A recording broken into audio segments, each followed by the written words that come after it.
अब वो कोई सी भी चीज हो, उससे आपकी प्रेम की शक्ति क्षीण हो जाए, बढ़ेगी नहीं। कहते हैं कि उदार चरिता नाम वसुधा व कुटुंब, सारी वसुधा ही, सारी सृष्टि, सारा धरा ही उसका कुटुंब है। ये प्रेम की महिमा है।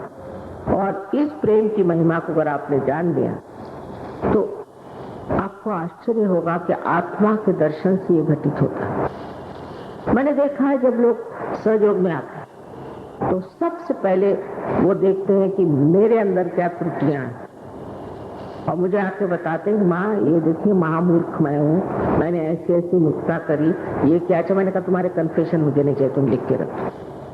फिर मैं ऐसा बना, फिर मैंने वो किया, मैंने उसको ठगा, मैंने उससे जबरदस्ती करी, सब मुझे बताते हैं। पहले मुझे दिखाई नहीं देता, अब तो मानो जैसे मेरे सामने मेरा एक आत्मा एक शीशा बन के खड़ा होगा और मेरी मुझे गलतियां समझ में आ रही है, और मैं सोचता हूँ मैं इतना खराब था। तो मैंने कहा जो हो गया सो बीत गया, अब भूतकाल तो है नहीं, खत्म हो गया, छोड़ो उसे, अब वर्तमान में तुम खड़े, वो सब स्वच्छ हो गया। और जिस तरह से कमल गंदे पानी से निकल करके सुरभित होकर ऊपर आ जाता है और इस सारे वातावरण को सुरभित करता है, उसी प्रकार अब तुम होकर भूल जाओ। इसलिए जो गत है, जो भूत है, उसे भूल जाओ। और पर वो भूल ही जाता है, बाद में धीरे धीरे उसकी जब प्रगति होती है तो भूल जाता है। मैं रशिया में थी तब वहां कुंभ हुआ तो मैंने सहयोगी से कहा अरे तुमको कोई घबराहट नहीं हो रही क्या, तुम्हारे यहाँ कुंभ हुआ है, पता नहीं कौन राज्य में आए क्या। पहले माँ हम तो परमात्मा के साम्राज्य बैठे, हमको क्या डरना, साफ कह दो हम तो परमात्मा के साम्राज्य। ये एक स्थिति है, ये बकवास से नहीं होता। लोग बड़ी बड़ी बातें करेंगे, ये करेंगे वो करेंगे, ऐसे। सबसे बड़ा गुण मनुष्य तब आता है कि वो निर्भयता से अपने को देखता है, उसको भय नहीं लगता। वो ये नहीं सोचता कि मैं ये कैसे सोचूं, मैं क्या, क्योंकि वो अपने से अलग हटके, वो जो पुराना था वो उतर गया और अब नया था। और ये जो नया जीव सामने आया है ये अत्यंत सुंदर और गौरवशाली, स्वाभिमानी है। ये नहीं कि अपने को सबके चरण छू महाराज बने, ये बात, इसमें अपना स्वाभिमान, और उस स्वाभिमान में जो स्व है वही आत्मा। इसी स्व के तंत्र को जानना ही सहज। जिसने इस स्व के तंत्र को जाना वही स्वतंत्र हो जाता। स्व का तंत्र का मतलब यह है कि अपने आत्मा के तंत्र को जानना। अभी तक तो हम इस बुद्धि से या हमारे संस्कारों से पड़ी हुई बातों से चिपके हुए थे। अब हमारे अंदर आत्मा का जागरण होता है और उस जागरण में हम सब चीज को स्पष्ट देखें। पहले तो अपने को देखें, फिर अपने समाज को देखें।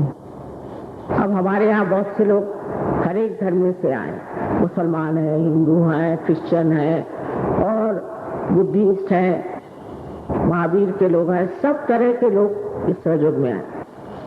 और सबसे पहले मैंने ये देखा कि उन्होंने अपने समाज के बारे में मुझे बताया। जैसे कोई जैनी आए तो उन्होंने बताया माता जी जैनियों का दिमाग ठीक करो।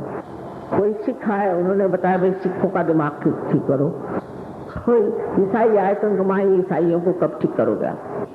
हर एक में मैंने ये चीज देखी कि फौरन वो अपने से हट करके अपने समाज को देखते, अपने घर के लोगों को देखने लगते हैं, समाज को देखने लगते हैं, फिर देश को देखने लगते हैं और फिर पूरे विश्व को, सारे ग्लोबल प्रश्नों को लेकर के वो उलझ जाते हैं कि माँ देखो ये प्रश्न है, अब देखो वहाँ ये हो रहा है, आपको कुछ न कुछ करना होगा, आपको देखना होगा।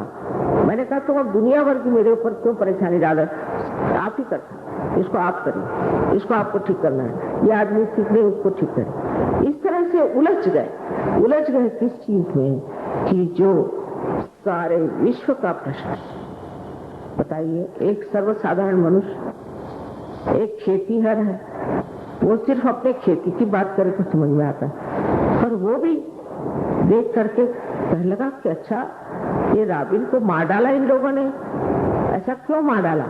माँ, आप इनकी शांति के लिए कुछ करो, इनके शांति का ठिकाना लगा। मैं हैरान हो गई, इसने कहाँ से पढ़ा? मैं अखबार में आया था, एक शांति के दूत को मार डाला। आंखों में आंसू, कहा वो, इन्होंने कभी उसको देखा भी नहीं, जाना भी नहीं कौन था कौन, पर अखबार में पढ़ा हूं। इस प्रकार एक सारे ही विश्व के साथ तादाद, विश्व का जो आत्मा है, विश्वात्मा, उससे एकाकारिता घटित, और जो वो आत्मा दुखी है वही अपने अंदर मनुष्य महसूस करता है, ऐसा वो विशाल हृदय होता है। उसको अपनी छोटी छोटी बातें, छोटी छोटी यातनाएं नहीं सोचता। वो ये नहीं सोचता कि मुझे ये तकलीफ है, वो तकलीफ है, ये परेशानी, बिल्कुल नहीं सोचता। उसको लगता है ये विश्व के प्रश्न कैसे ठीक होंगे, ये विशाल काज। फिर ऐसे आदमी के अंदर शक्ति आ गई, वो भी परमात्मा की शक्ति। जब वो ये सोचने ही लग गया तो वो प्रश्न भी ठीक हो जाता। उसकी इस विशालता से वो प्रश्न भी अपने आप हल हो जाता है। बहुत से लोगों को मैंने देखा है कि माँ देखिए, ऐसा हुआ एक बार कि हमें बड़ा प्रश्न पड़ा कि फलाने देश में ऐसी लड़ाई हो, तो हम लोगों ने सोचा प्रार्थना करें, मेडिटेट करें, कुछ करें और इच्छा करें। तो दूसरे दिन पेपर में आया कि सब शांति है। अब कोई विश्वास नहीं करेगा अगर कहा जाए कि ऐसा कोई कर सकता है, लेकिन क्यों नहीं विश्वास करता मनुष्य? क्योंकि मनुष्य अपनी विशालता को, अपने बड़प्पन को जानता है। जब तक उसने अपने को पहचाना नहीं, तो वो अपना बड़प्पन कैसे जानेगा? वो कैसे जानेगा कि वो क्या चीज है, उसकी गरिमा क्या है और उसकी शक्तियां क्या है? आत्मदर्शन के बाद आपको ये सब प्राप्त हो सकता है। कुंडलिनी के बारे में तो आप जानते ही हैं क्या है, चक्रों के बारे में भी आप जानते हैं कि क्या है, और चक्रों के जागरण से क्या होता है, अभिव्यक्ति। अभी अगर हम सिर्फ यही बात करें कि ये तंदुरुस्ती अच्छी होती, वो तंदुरुस्ती होती, तो लोग कहेंगे कि आपके अस्पताल खुले बैठे हैं। सिर्फ अपनी तंदुरुस्ती अच्छा करना ये अक्सर जो का कार्य नहीं है। एकदम आने लगा। पहले जो आता था वो मेरे बाप के, नाना के, दादा के, बाबा के सगे लड़के को कुछ होता, फिर माँ उसको आप ठीक कर, फलाना शराब पी रहा है तो फलाना ये कर रहा है तो फलाना वो कर रहा है, यही चीज चलती थी। अब वो नहीं रहा। अब मुझे हैरान है कि मनुष्य कितना विशाल हो रहा है इस देश में, इस विशालता को प्राप्त कर रहा है। अब आप ही सोचिए कि एक जमाने में इस देश में ऐसे लोग हुए थे, ऐसे मनन करने वाले, ऐसे दृष्टा लोग जो विश्व के प्रश्न को लेकर के चलते थे, घरगुती छोटे ओछे सवालों के पीछे नहीं गए। अब इन लोगों की आप व्याख्यान सुने, इन लोगों का दर्शन ले, तो इसी देश में ऐसे महान लोग हो गए जिन्होंने हमेशा महान बातें सोची, महान कार्य। अब हम लोग पता नहीं कैसे किस गर्त में फंस गए हैं कि उस महानता को असंभव समझते हैं, हो ही नहीं सकता। हम ऐसे कैसे हो सकते हैं? क्यों नहीं? वो जो एक जमाने में लोग थे, जो लोग एक जमाने में अंग्रेजों से लड़ सके, जिन्होंने देश के लिए इतना त्याग किया, क्या आज हमारे देश में वापस नहीं आ सकते? वो और कौन से देश में जाएंगे जिन्होंने इस देश को इतना प्यार किया? वो क्या इस देश में फिर से जन्म नहीं ले सकते? जिन्होंने त्याग किया देश के लिए, बहुत सारी यातनाएं उठाई, आज वो लोग फिर सहजीवों में से जागरूक हुए।